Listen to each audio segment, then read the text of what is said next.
I am a strength coach, okay? I am a strength and conditioning specialist. I am a strength coach.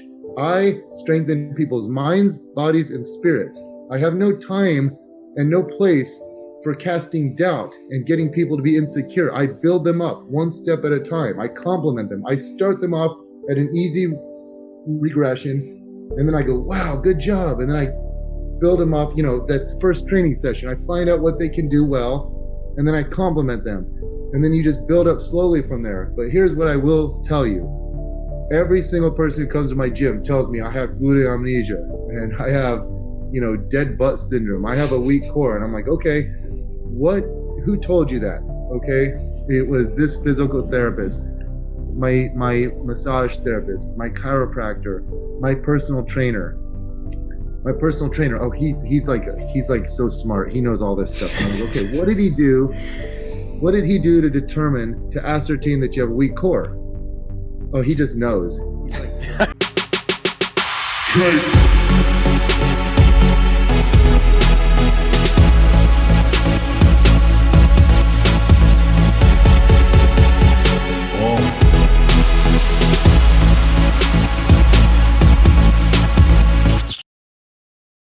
All right, My Muscle Project, welcome back to another episode.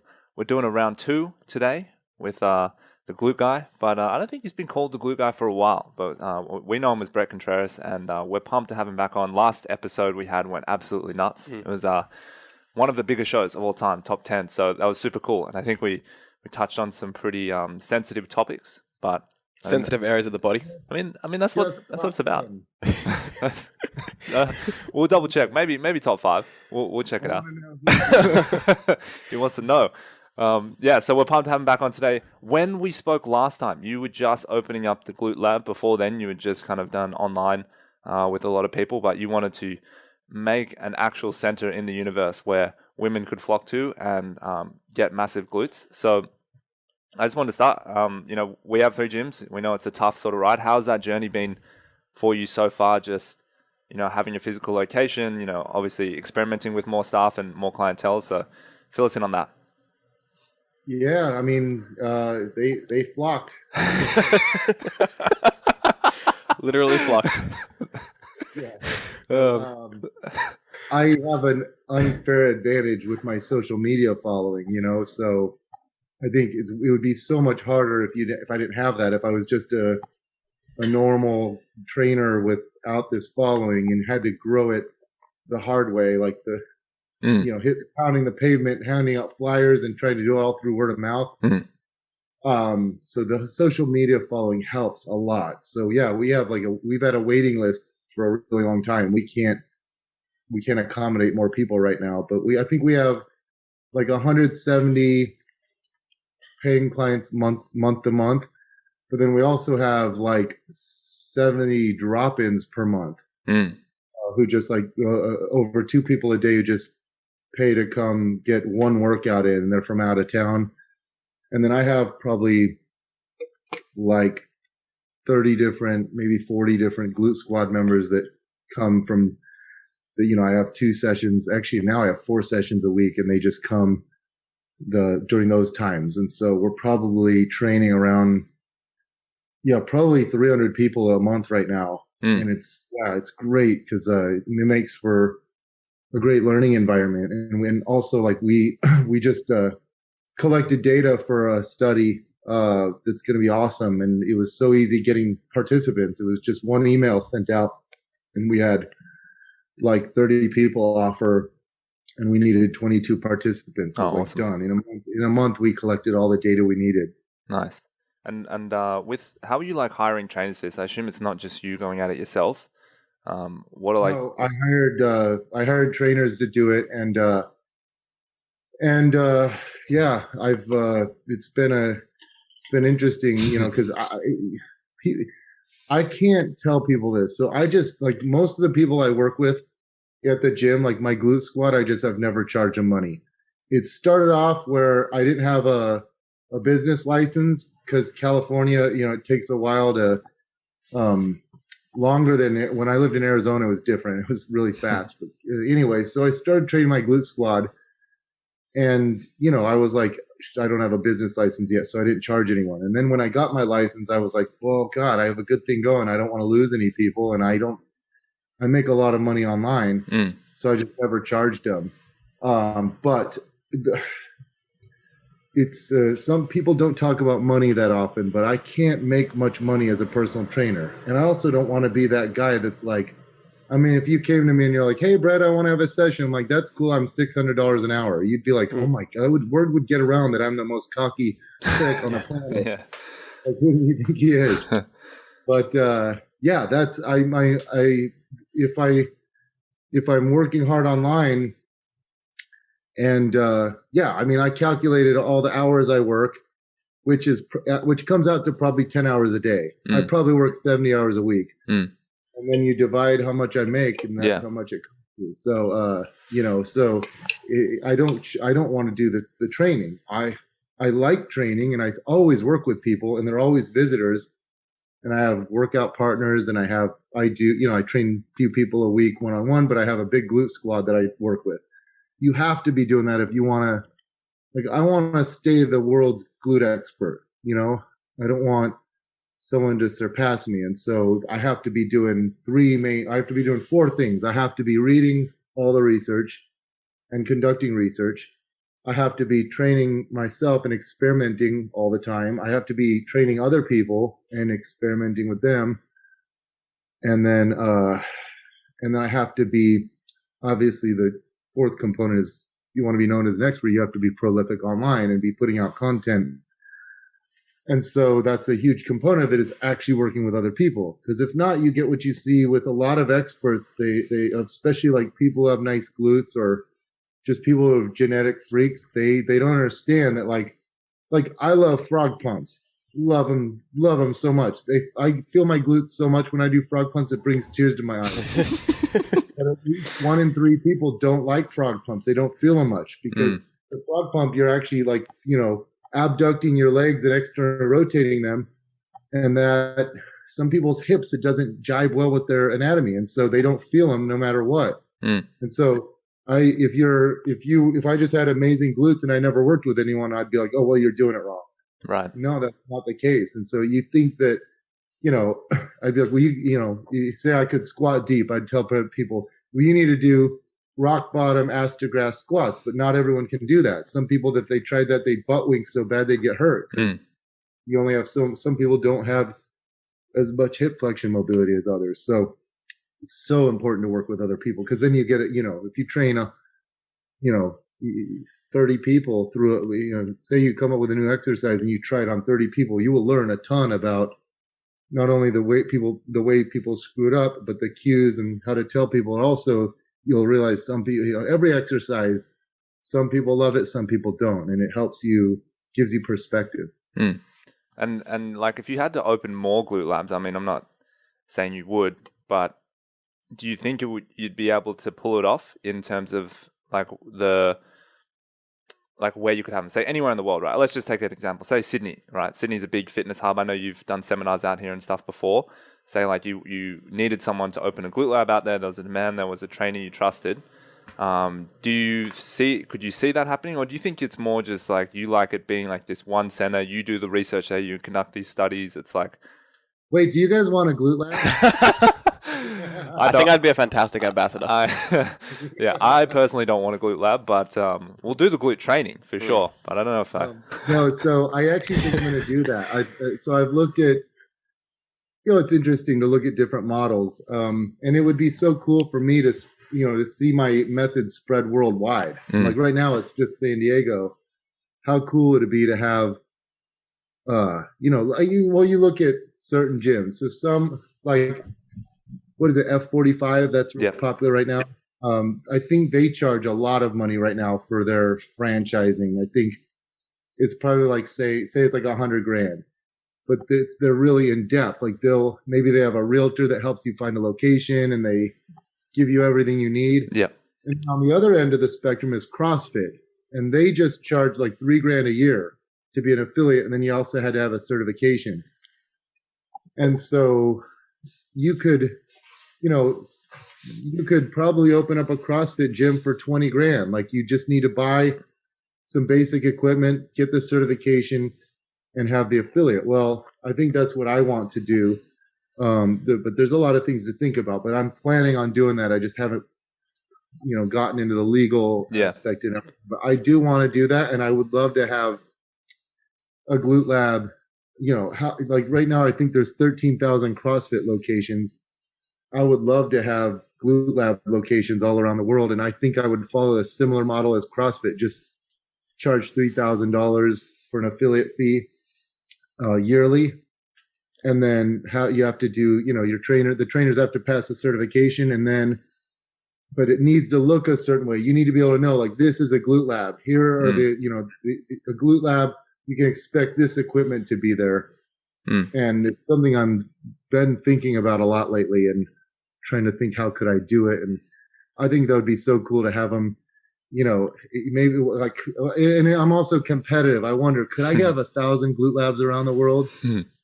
How cool would that be? So it is something that I am definitely thinking about. And I think it could benefit a lot of people. That's the thing. It would be so cool for me to certify all these people so they know my training. Because I've got a lot of fans around the world, and they'd love to train at glute lab. They just don't have one nearby. So I get people visiting from all around the world. It's really cool. Like, but there's a lot of pressure on me. There will be a husband and wife that come, and the wife will be like, "Oh my God, I'm so excited! This is my anniversary present." My husband asked me, you can go wherever you want to go, and I chose there. I'm like, wait, you Tahiti, or like Bora Bora, or Greece, or Rome, or anywhere in the world? And they're like, yeah, last year I went to Jamaica, and the year before that I went to here. And I'm like, whoa, I better give you a good session. He probably chose it for her. Yeah, he was like, honey, I think the glute She's lab. like, Tahiti. He's like, no, it's way better. Trust me. Trust me. It's the men who should pay me. Yeah. Not the women, because they get to benefit from the 100%. So. Yeah, 100%. I think they should pay way more than I should be like, you want this to continue? these glutes will fade, bro. They fade. Have you heard of muscle atrophy? All right, you haven't. Okay, so this is what it's going to cost. No, Brett, what do you think? No, do you want him to fade, or do you want him to keep growing? I could make a lot more money that way. What about like when it comes to the training in the glute lab, do you think people get a bit of a misconception of? Because obviously, yeah, we definitely know for sure there are a lot of females that come in and they want a bigger butt, but there's tons of other benefits that people get from doing the kind of hip training and the squatting. Like, all they have to do is go on your Instagram and they realize that there's like way more to hip training than initially what people thought. So like, what are some of the other benefits that people are getting out of the training that you're prescribing for them, which, on the surface, people are like, yeah, I get bigger glutes, but there's more to it than that? Well, so that's such a good question. I'm so glad you brought that up, because it's not just this vanity thing. This is what I like about being the glute guy. I wouldn't be okay being like the pet guy or the cat guy or the the delt guy, Sartorius. Maybe the delt guy. But anyway, the glute guy I like, because glutes are not only for the aesthetics, but there's health benefits, there's injury prevention aspects to it, and then there's the performance benefits. And the performance are wide reaching, because you can look at all the, think of high performance. You're like, acceleration and sprinting and vertical jumping, broad jumping, agility, rotational power. All those things involve the glutes. The glutes have three main actions: hip extension, hip external rotation, hip abduction. So they're involved in all those things. But when you train general population, you'll hear people say things like, I feel myself walking faster and taking longer strides. You'll hear them say, wow, my low back pain has gone away completely. And you hear this so often, and the pain scientists would be pissed. They'd be like, biomechanics isn't all that. But you hear it from so many people. And it's not just it's not just the strengthening of the glutes, it's also when you teach them proper form. Like, if they're doing back extensions and they always hyperextend, and you get them to not hyperextend their spine and move through the hips. So it's not just the bigger glutes, it's also that you're teaching them good form and how to stop hurting themselves on all these other lifts. You hear people say, "Wow, my squat or my deadlift went through the roof when I started hip thrusting." You'll hear people say, like, I can finally walk. Like my running time increased, and I haven't been running, and my 10K is gotten faster just from all the glute stuff I've been doing. Or like I hiked to the top of the mountain, and I didn't get back pain. That's never happened before. I've always gotten back pain. I just thought it was part of the deal, and now I don't. And you hear those things all the time, and so you're helping people live a better life. And it sounds cheesy because it's like, okay, it's just glutes, calm down, Brett. But really, you're helping people live a better life. And these people who maybe they could work out hard years back, and then the last couple of years they've been hampered by injury and pain, and they can't train as hard. And then you get them to, learn new mechanics and strengthen different muscles, and then all of a sudden they're able to hit it hard again. It's like they're so happy. I have a friend who he basically worked like 12-hour days for 8 straight years, and he's worth like $20-30 million, but he kind of like he worked himself so hard he got an autoimmune disorder, and so he blames working himself into the ground for doing that. And he always says, "I'd give it all up just to be able to train the way I used to." But you don't understand how important it is until you lose it. And I tell you, even being 43 and just working on this book for the last 2 years, I've had so many sacrificed nights of sleep and sacrificed workouts, and I've put on some weight, and I've had, being older, I have a little more pain than I used to, and it's just not as fun. So yeah, I'm starting to think, wow, maybe I should diet down and prioritize my health more, because I don't want to end up in. And he tells me, I don't want you to end up in that like, I don't want you to make the same mistake I did. So anyway, there are performance benefits, there are health benefits, there are injury. If you have strong glutes and you have good form, you probably will, decrease the likelihood of getting knee injuries, hip injuries, low back injuries, hamstring strains, all these different things. So it's really it's not just this vanity muscle. There's a lot to it, and that's what makes me proud to represent this muscle. And do you find that represent on the world stage? Represent. Do you find that flying the flag for booties everywhere? Getting people to just get the mind muscle awareness of the glute? So you're probably starting with more regressed exercises like clams and thrusts. Do you find going to the performance stuff that really helps their ability to hinge? Because obviously hinge is probably a more complex movement than just lying on the ground doing abduction. But getting that awareness actually helps them then go and hinge on their deadlifting and pulling movements. Yeah, so I'm a little bit, so it's like, okay, the people I used to train before I was the glute guy, so I trained a lot of obese people, a lot of beginners, a lot of first timers. And then now I have a different, I attract people who are already advanced now. Yeah. So I can talk about the past, in which case I would agree with you.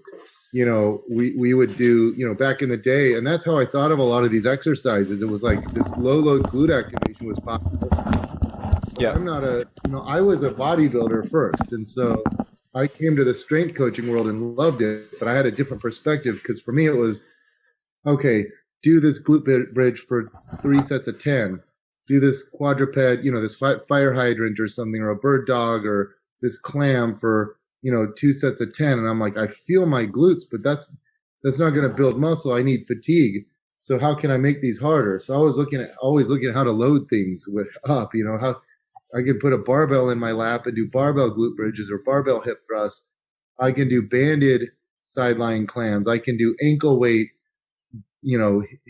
fire hydrants or bird dogs, things like that. And so I do think that low load mind muscle connection stuff, it helps some people so much who like typical bodybuilders and powerlifters who have always just focused on making the thing hard.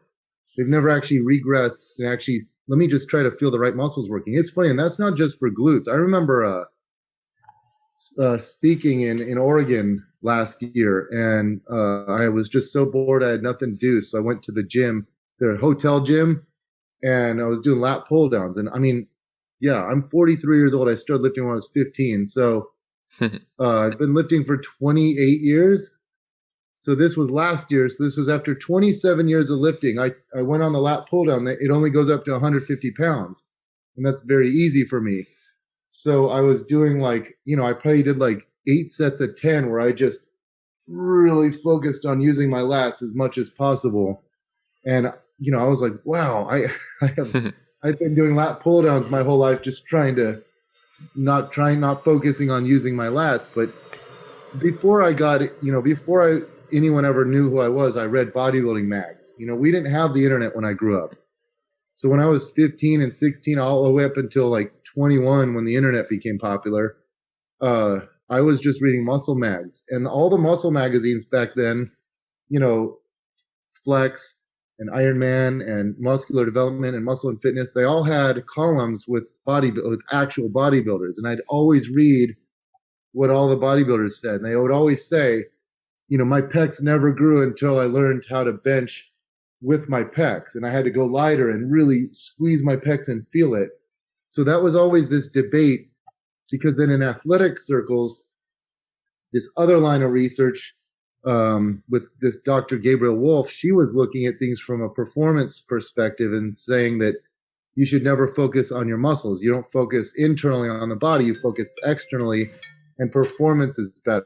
So if you want to throw a dart, you aren't going to be like, I want to focus on my tricep contracting at this time, or you're putting, or if you're trying to jump as far as you can or lift the most weight you can, you use an external attentional focus, not an internal attentional focus. You focus outside of the body on the environment, and you do better, because then the body just focuses on the task at hand, and it figures out the exact motor units to recruit at the exact time in the exact sequence that's going to maximize performance. In contrast, when you focus on the muscles, you'll overactivate them for the task at hand. If you're doing a curl and you're focused on flexing your biceps as hard as possible, you'll activate them more than needs to be to lift the dumbbell. And so there was this controversy over what strategy is best. And I always said, look, it depends on what your goal is. If your goal is to fix your form, like knees out to prevent knee valgus, or if your goal is to gain as much muscle as possible, you should focus on the muscle. But if your goal is performance related or accuracy related or power, force, all these things, then you should utilize an external attentional focus. And interestingly, just this last year, Dr. Brad Schoenfeld, I was on the paper, but he conducted a study showing that you do, in fact, gain more muscle with an internal attentional focus in the biceps. So you try to focus on just moving the load, explosively versus trying to use your biceps as much as possible, you see greater growth. So it's like, if you're going for a PR, you don't think about your quads, you think about the person that bullied you in high school. But if you want to get your quads to grow, you think about your quads. Okay, but that's not an external attentional focus is on the environment. That would be a different type of focus. But yeah, I agree. And I learned this in high school, where there was one of our friends who wanted to be slapped before he bench pressed. And then you like the slap? He likes getting slapped before he snatches a PR, a snatch. On the back like that? No, in the face. If you rattle your brain as much as possible, you can't focus internally. you just don't have the connections. Yeah. But case in point, some people like to slap, and other people like to be calm. I had this other friend when I was in high school, and he'd kind of like meditate before, and if he did anything crazy, he would fail to lift. He needed to calm himself. So I think the strategy depends on the person. Like I try to get angry. I play like heavy metal and like start like going like, oh, like that's how I gear up for the task at hand. And I have PR songs that I play. Like it used to be this Rise Against song, and then there are different songs I like to play. But I think everyone needs to figure out their own best strategy for that. Yeah. I think it's being so heavily into the performance world for a long time, the two of us, it's like we forgot completely where to feel muscles or what to do. It was just like, okay, go from A to B. It's like however you get there. Like I want it to not look terrible, but if you can move the weight up, that's good. And now going back to what I just call as my first love, which is bodybuilding. It's like you have such a different appreciation after spending 5, 6, 7 years just focusing on performance. to, okay, now it doesn't matter what the weight is. Now it's like, okay, how much can I squeeze this muscle? Like, how much of a pump can I get? Because back in the performance side, like getting a pump was a bad thing because it would like hamper your ability to do the exercise quickly and fast and do it for a long period of time. So you're trying to like shift the work amongst like the same movement distributed amongst different body parts. You know, if you're doing 100 air squats, you're like, cool, hamstrings and glutes. Now we're going quads. Now we're changing up the stance because you're trying to keep your legs fresh during the movement. So it's a very different, it's just totally different way of training. It is. And you know, there's a lot of research on cluster training being better for athletic performance and velocity-based training. And once you can't lift explosively, done. You don't want grinding reps, slow grinding reps. You don't want to go to failure if you're an athlete. But as a bodybuilder, you do. And, you know, and like you said, there's a study that came out a few years back showing that you could just, one arm lifted a dumbbell and the other arm just squeezed with no weight, just flexed their bicep. And that group saw just as much hypertrophy. Wow. The dumbbell group gained more strength, but they gained equal hypertrophy, equal muscle growth between the two. And so,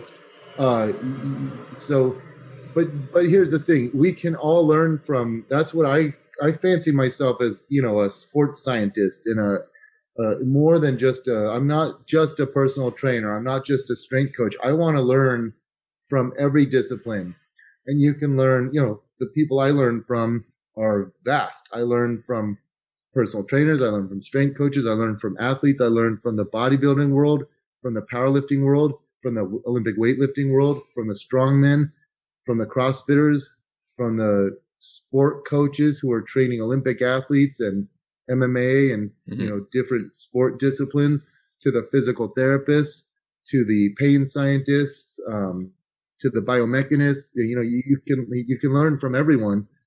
And that's how it should be. And we can learn from every discipline. Like, what I have this bodybuilder, but there are certain ways that this guy should be training like an athlete. He should be borrowing methodology from the athlete or from the powerlifter or from physical therapy to help him reach his goals. Yeah, I think there's always been a huge disconnect in the fitness industry between just like, if you could take all those things you just mentioned, there's almost like this camp, which is like, you know, meathead, scientific, research-based, and there's almost like kind of a bit more woo-woo, not as much science, new emerging science, but more like wellness practices, wellness-based, and there's always been this big disconnect between the two worlds. It's like sitting down with a, you know, flexible dieter versus someone who is focusing on like gut health. Like those worlds are very separate at the moment. You know, one person's just focusing on calories and you know, proteins and fats and carbs, and they're not really worried.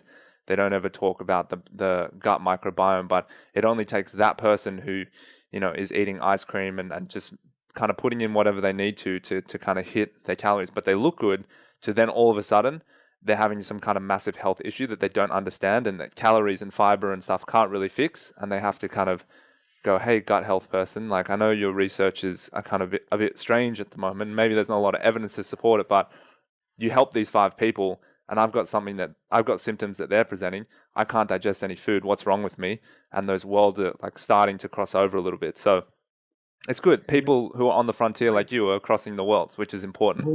Life tends to humble you. Like you'll be like the powerlifting guy that's like, quit doing all this stupid shit out there and just lift heavy. Stupid exercise and all these idiots, and then like 2 years later that person's wrecked. Yeah. To go back to like, and then you'll see him be like, oh my God, I had this epiphany. I quit doing the power lifts and I fixed my body. I did these corrective exercise and I started stretching and doing mobility drills. And then I started doing body weight movements and bodybuilding, and my physique is actually better and I feel better. And and then they go off in the other direction. And, you know, it's like, it's all just sports science to me. And it's all falls under the same umbrella. We have these different camps, but it's all under the same umbrella. And that's how one of my idols, I never got to meet him. I'm really sad because I feel like I would have been like, we would have been like best friends. But this is Mel Siff. He wrote Super Training, and that's how he was. I loved reading his books because it was all sports science to him. And, you know, he'd talk about he was like an Olympic weightlifting coach at one point and a professor, but he talked about loadless training, which is posing in bodybuilding, and how it could offer certain benefits. And he liked, he studied different types of stretching and different types of he loved all these forms of training, and he just it was all science to him. Yeah, it's a good approach. Now, before the show, we mentioned volume. You mentioned that there's and I actually spoke to Brad Schoenfeld. Rafa wasn't there for that show, but we did have a chat about volume. This episode hasn't come out yet, but we did kind of discuss that, yeah, there is a lot of conflicting evidence out there. And if you were to kind of look at all of it and research all of it and absorb it all, kind of zero out to nothing, because everything's kind of saying everything. But someone who probably goes super deep on this stuff and has a lot of case studies is someone like you who's worked with a lot of people. So where would you say you're kind of, or maybe you can present kind of the research that's convincing on both sides, and then where are you kind of falling, or what are you seeing is working for you? Yeah, so that's a hot topic over the last year in this, this strength training and bodybuilding communities. It's like, what's the optimal amount of volume you should do per week per muscle group? And we looked to the research, and it's like, okay, the thought was always, okay, 10 to 20 sets per week per muscle group, okay? Now, if you look at the research, there's a couple of studies, including one that I was on last year, and we actually were thinking that, we hypothesized that there would be an inverted U-shaped curve, where it's like a little, you start out with low volume and you get a certain amount of results. You do a little bit more volume, you get better results, a little bit more better results, and then you do too much volume and it backfires on you and you get worse results. And we gave the highest volume group did 48 sets per week, and they actually saw the most muscle growth. So we were like, that sort of throws a wrench into our hypothesis. So there's actually another study showing that similar findings too. But you look at those studies, and they weren't going all out on every, it was a realistic training program. They were training 3 days a week. They weren't doing 48 sets for every single muscle. It was more of like a specialization routine. Okay. So then you also have a couple of studies that have come out recently. Two of them are German volume training studies, and one of them showed that doing 5 sets of 10 was better than 10 sets of 10. There were some interesting things about those studies, which I won't go over right now just for the sake of saving time. But that was so then you look at those and you're like, okay, people are probably doing too much volume because they're only working the muscle 1 day a week, and 10 sets of 10 was too much compared to five sets of 10 did better. And then a couple of papers have recently come out showing that when you train to actual failure, in this group of researchers means you actually fail, okay? And this researcher, I think he's in Brazil. His name's Barbalo. And he has one study on males, one study on females. And he showed that he had, basically one group did 5 sets per week per muscle group, another group 10, another group 15, and another group 20. And so, but they're only training the muscle 1 day a week. So, for example, I would think the 20 set group would do the best because you're only training 1 day a week. If I said, hey, you're going to train chest 1 day a week, how many sets would you try and do? Would you try and do 5, 10, 15, or 20? I'd try and do 20. But they're actually going to failure, where they actually have to have someone help them lift the bar up. That's the caveat here. Right. Every set. Yeah, every single set. So when you do every single set to failure, their research shows that 5 to 10 sets get you the best results, and you go backwards with 15 to 20. So here's the thing: how many people train that way, though? Most people don't really, and it's not practical either. Imagine if you every time you squatted or stiff leg deadlifted or leg press, you had to fail, and you had to have people help you out. It's so annoying. Help! Over here. So, bro, you've done this 19 times in this session. It's the research. It's the research. This guy here. He's got the papers and stuff. Read it. Look at the paperwork. Oh, fuck. Yeah, you'd be the most annoying dude in the gym. But anyway, it's still good research because because when you actually fail, that you can't do as much. So making sense of it all is, and that's what I like about being a personal trainer and working with people. You don't go like, you don't sway so much. Like I wasn't like, no way, 48 sets. Everyone needs to do 48 sets a week of every single muscle. 48 sets of calves, 48 sets of quads, 48 sets of hamstrings, 48 sets of glutes, 48 sets of abs, 48 sets of pecs, lats, delts, bis, and tris per week. You'd be doing what? What is that? Like 100 sets a week? Traps, 48 sets of traps. Jesus. So you know that's not, you don't freak out and like totally change your methodology because you have a system that works, but it piques your interest. And maybe you go, interesting. Maybe I'll take this client and try and add more volume to the routine, see what it does for a short period of time, because this study was like 6 weeks or something. And then, the Barbalos studies were 6 months long, which is crazy, like 6 months long of that. And they were periodized. And so, that helped me rethink some things too. Like maybe my clients are doing too much and I should chill out. And I've tried it in my own training and backing off and doing a little bit less. So obviously there's like a sweet spot. It obviously depends on also how hard you're working your whole body. There seems to be like a total amount of volume you can have. You can't just do an unlimited amount of volume per week. And so if you're doing a specialization routine, you can probably handle more volume.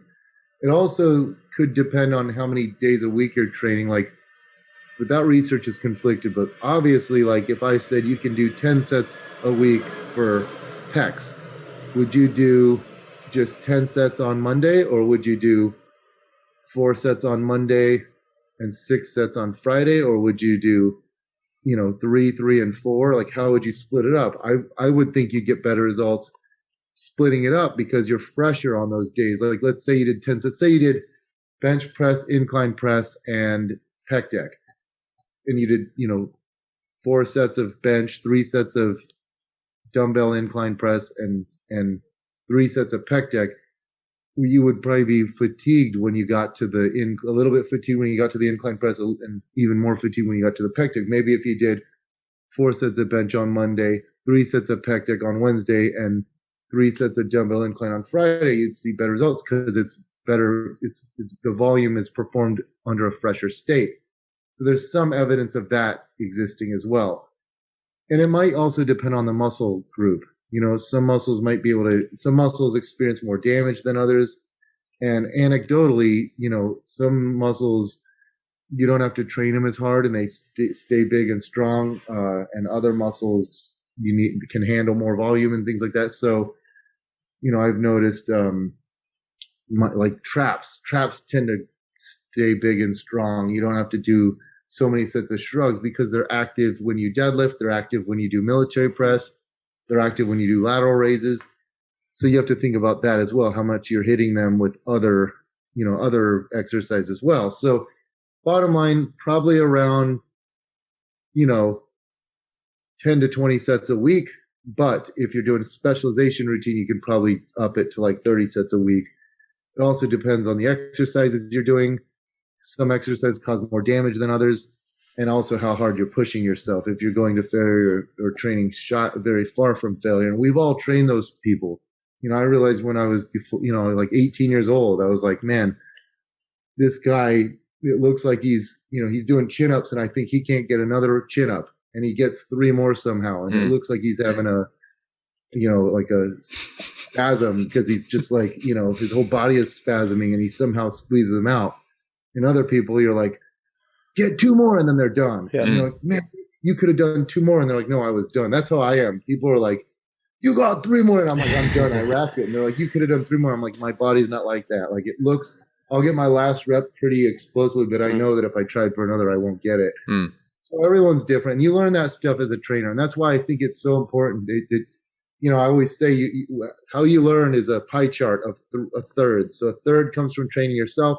A third comes from training other people, and a third comes from reading and things like talking to other coaches, listening to podcasts, going to seminars, things like that.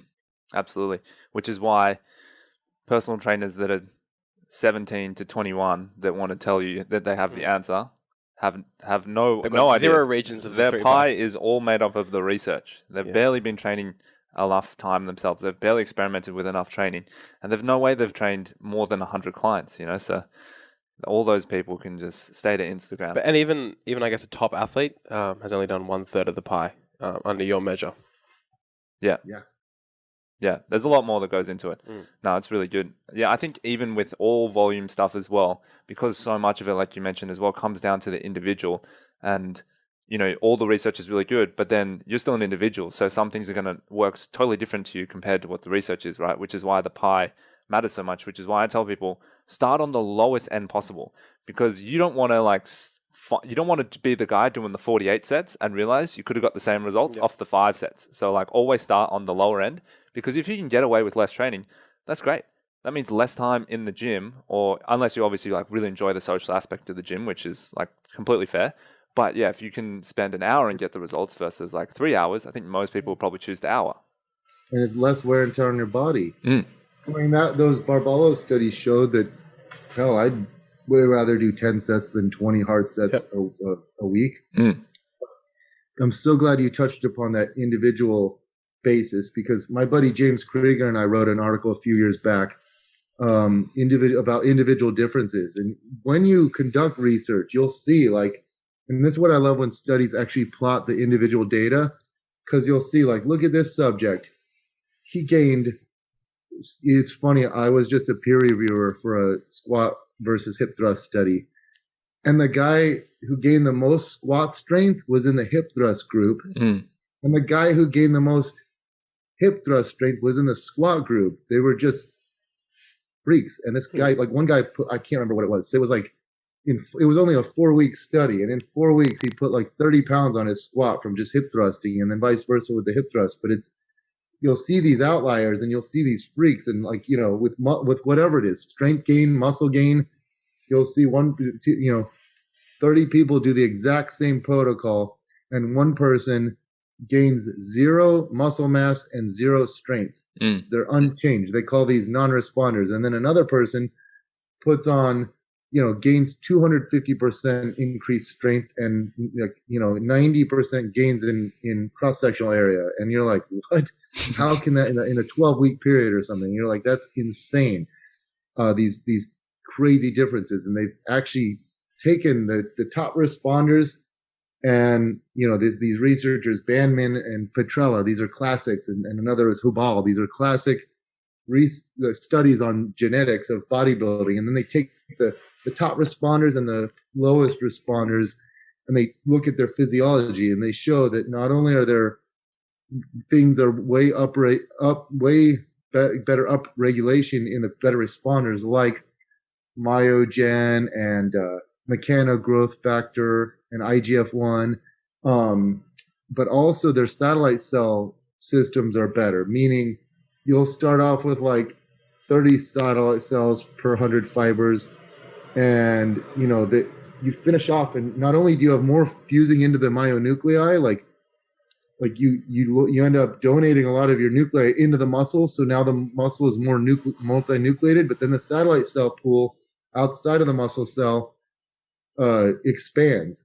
And so you're not only donating nuclei, but you're getting increased satellite cells. When the non-responders had none of that going on, they didn't increase their myonuclei, and that's this myonuclear domain theory, where you can only gain as much muscle as the number of nuclei you have. There's some interesting discussion about that. But regardless, there's also there's a very individual component to volume, and some people they've located, they call it the recovery gene. That's a study that was published. And there's also another paper, a review paper on muscle damage, and showing the genetics of muscle damage. And some people just get way more muscle damage than others.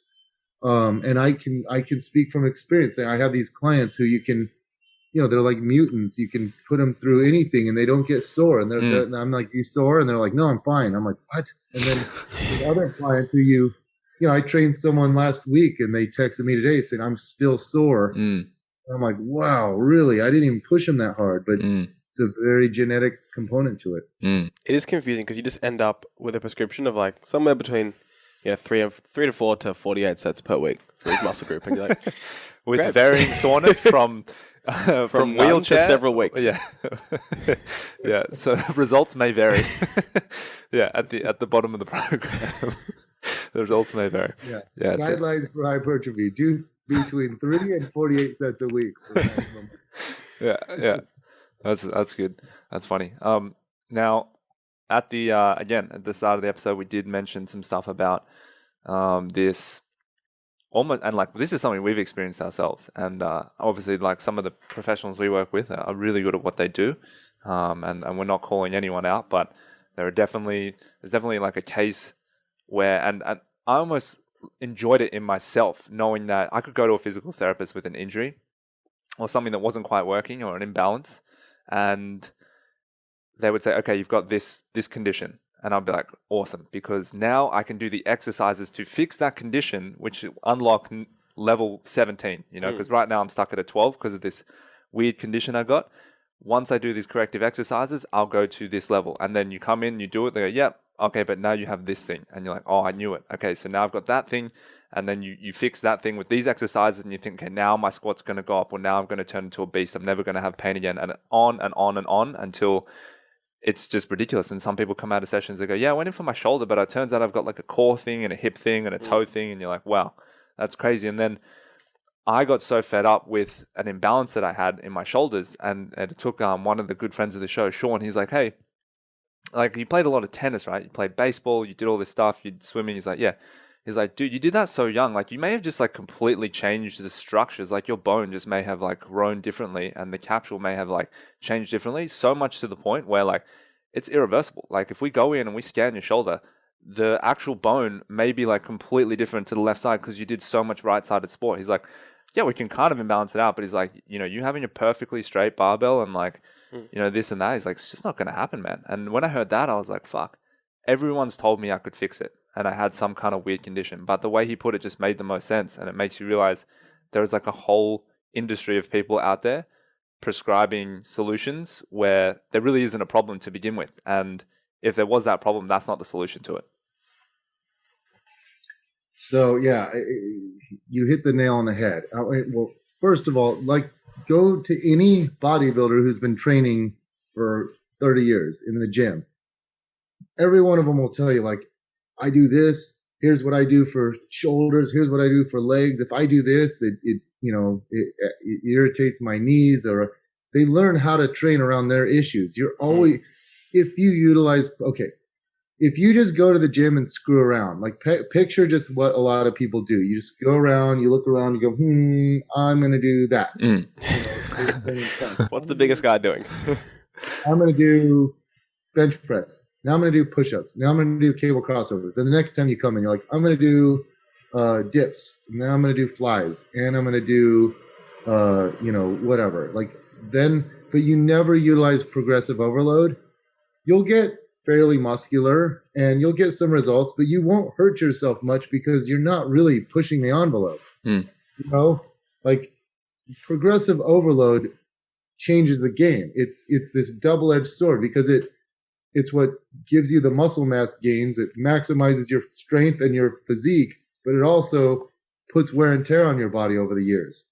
If we just squatted, 60 kgs or 135 pounds for 4 sets of 15, it would actually improve our health over the lifetime. We'd be 60 years old and still doing great. But if you keep trying for progressive overload, especially for 20, 30 years, and this is something you can only know about if you've done it, and you think about, no one cares. Like when I was younger, I didn't care. I'd have people tell me like, but I didn't care. But now I'm starting to feel the effects of this. And so, but it just goes with the territory. I trained at a powerlifting gym in Tempe for a few years. They're the strongest dudes ever, but there's like, 30-year-olds getting hip replacement, knee replacement surgeries.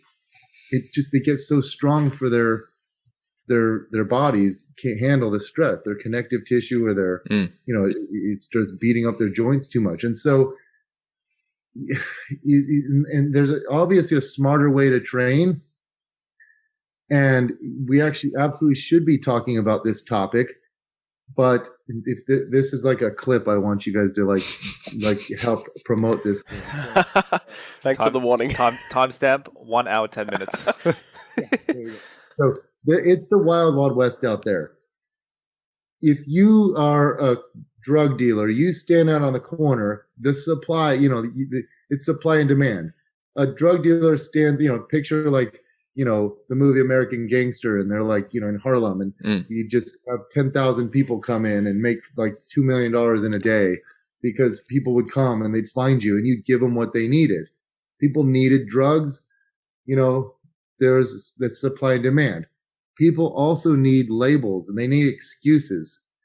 I've noticed it. Every person who comes to my gym will tell me, "Hey, Bret, I'm just letting you know before you train me. I have a weak core. I have gluteal amnesia. I have a leg length discrepancy. I have my pelvic torsion. I have scoliosis. I have upper lower cross syndrome. I have a frozen shoulder. I have my scapula is glued down. I have God, what else do they say? Deep insecurities about myself. My TVA doesn't activate. My multifidus is shut down. And I'm like, okay, suck in your stomach. Okay, your TVA works fine. Okay, get down into the ground. Do a glute bridge. Palpate glutes. Wow, your glutes actually activate very solid. They work very well." And then they're mad at me because they actually like having it, and they believed it. And they've been told this by all these dipshit personal trainers, these jackass physical therapists, these idiot chiropractors, these moronic manual therapists. They're all over, and every field is to blame. My profession, the personal trainers, the strength coaches who wanted to be physical therapists, and then the physical therapists who don't know anything about strength training and presume to know about it even though they've never done it. And you go to a manual therapist, there are great people in all these professions. These are the people we should applaud because they're actually learning the truth and they're studying and they're learning.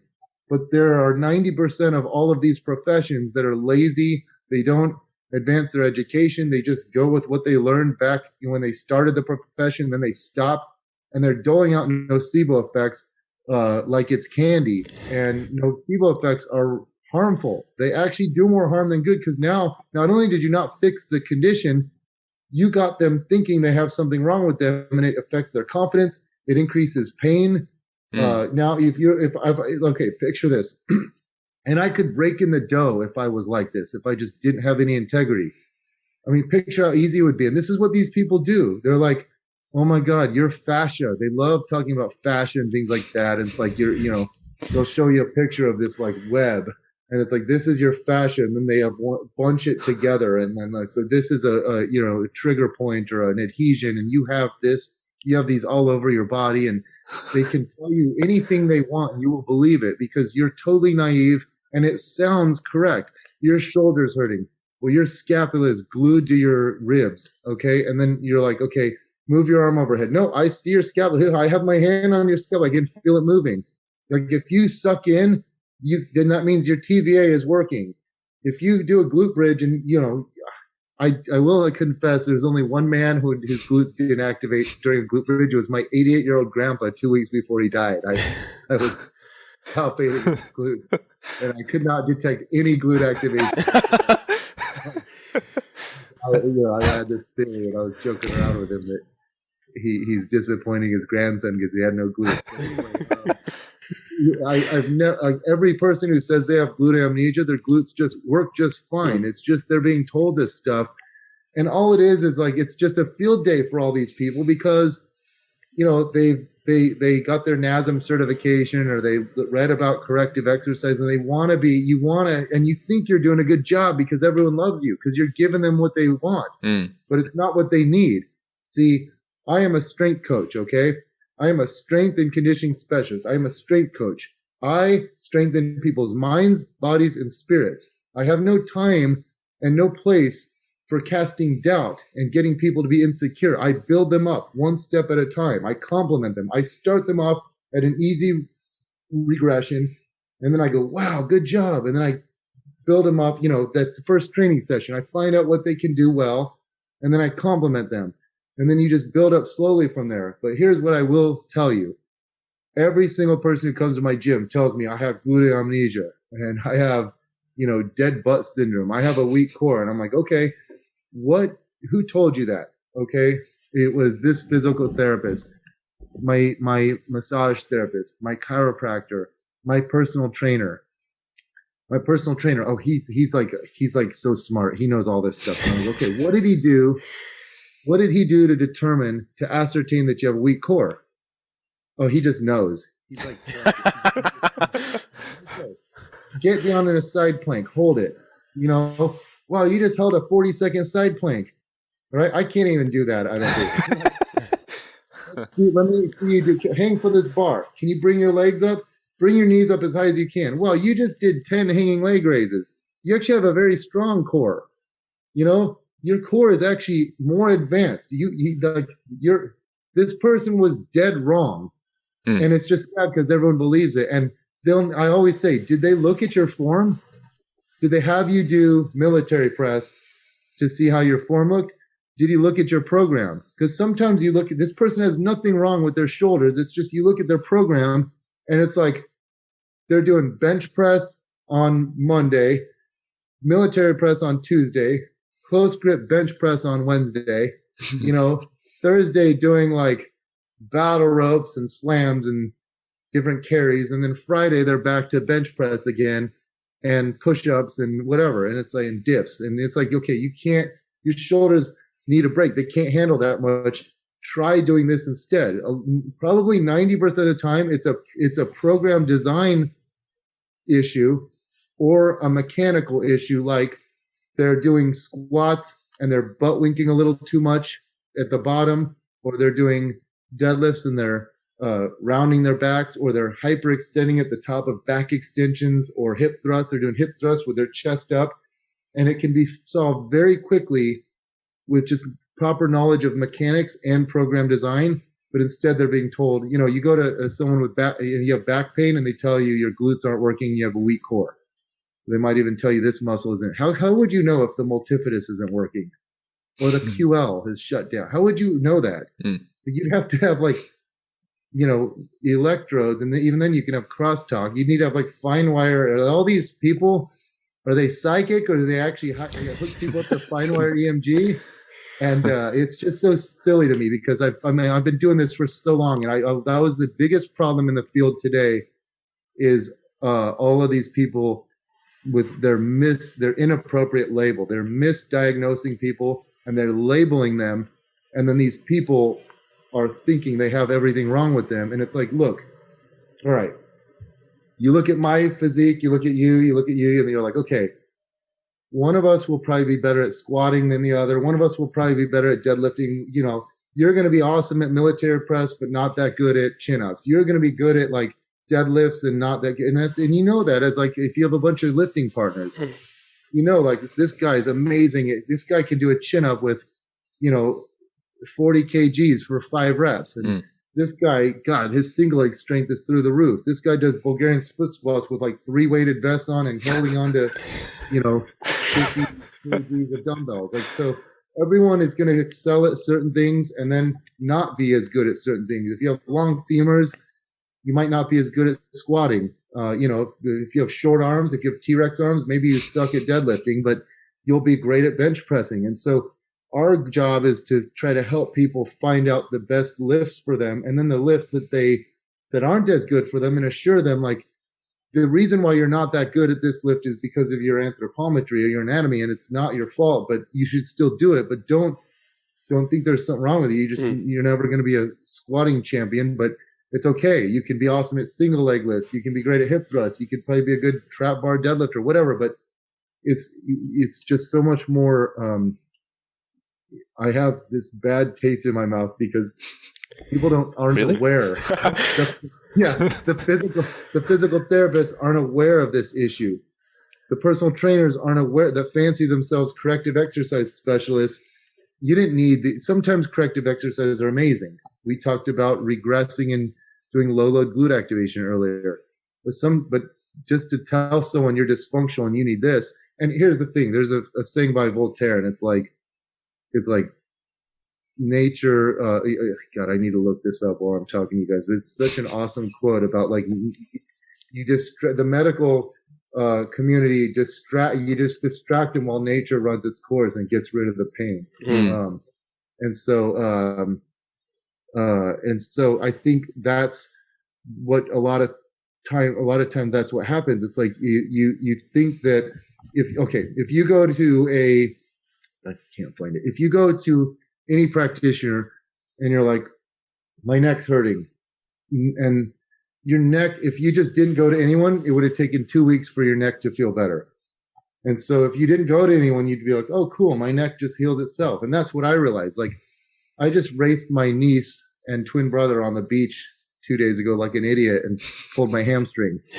And it was so bad, I couldn't even take a step without it spasming. Jesus. And it's 2 days later, and I'm already like, and I know from the research, that's what I like about reading research, is like, these sprinters will get a hamstring strain, and 24 days later, they're returning to play or whatever. These athletes, you do they can do Nordics like, shortly, like the next day they're doing like light eccentrics, and someone will do Nordics and stuff. And you do eccentrics and things like that. And every muscle is different, but the hamstrings, you'll get better very quickly if you know how to rehabilitate it. But I'm not going and getting cupping or scraping or any massage or any of this. I just know it will heal itself, and I can speed it up by doing some proper rehabilitation.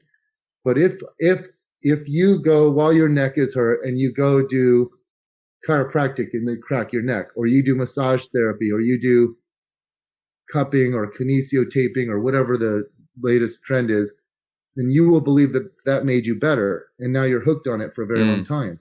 And that's my problem with these practitioners. You don't hear them say like this helps through. They always have the mechanisms wrong too. They'll be like, this cupping is removing all these toxins from your body, and I'm like, what, the cups like get? I don't get how that's supposed to work. Maybe I need to look at the research, but I just think that it's going to work through different mechanisms. A lot of the stuff on foam rolling and even stretching, like a lot of it works. It's not like stretching doesn't increase the length of your tissues so much as just tells your brain it's okay to go there. It's a nervous system phenomenon. Same with the foam rolling. It's working on your mechanoreceptors, and it's inhibiting the inhibitors and potentiating the potentiators, and it lets you go a little bit deeper range of the motion without impairing force development. And so it's great to do, especially if you like it, but you should tell people the right mechanism. You shouldn't say, this is releasing trigger points, this is removing adhesions and scar tissue and realigning the fascia. You tell people that, and then they're like, oh, great, I haven't foam rolled. My fascia is going to be screwed. My fascia is going to be all over the place. It's very important to get the science right. No, that's good. I don't think I have anything to add to that. I mean, the only thing that I think, I think a lot of people feel like they need some sort of that stuff these days because they see it everywhere. So even if they don't have a condition yet, it's like they're almost looking for it because they're like, wow, like, should I be doing corrective exercises? Should I be doing like this stretching method? Should I be doing this methodology? Because I can relate. So when I was 15 years old, okay, so this is 28 years ago, I got in a car accident, and it was a really bad one. And I went to my back was so messed up, and I went to the doctor, and they did an MRI. And this doctor comes to me, and he's like, wow, Bret, you have the worst, you have the spine of a 90-year-old. You have the worst degeneration I have ever seen from someone your age. You should never play sports or lift weights again.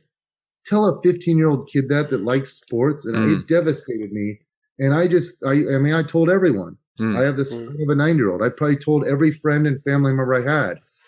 It's like a crutch. It's not my fault. I have some weird disease where my discs are just. And I actually thought I was so depressed because I figured in 10 years I would be in a wheelchair. I mean, I thought I had some weird condition that caused just massive aging of my discs. Okay. And then I remember 5 years later, I'm like deadlifting, 200 kgs or 405 pounds for 6 reps. And I'm like, I don't think I have a bad back. I've pulled 620 pounds. I've hip thrusted. My back feels great, and I'm 42 years old. I don't have a bad back. Your discs, everyone degenerates. Maybe I had more degeneration than other people at that time. I don't know. I haven't gotten an MRI on them anytime recently. I'd like to, because I bet you they're fine now. Or even if they're not, it doesn't cause pain. It doesn't inhibit my function.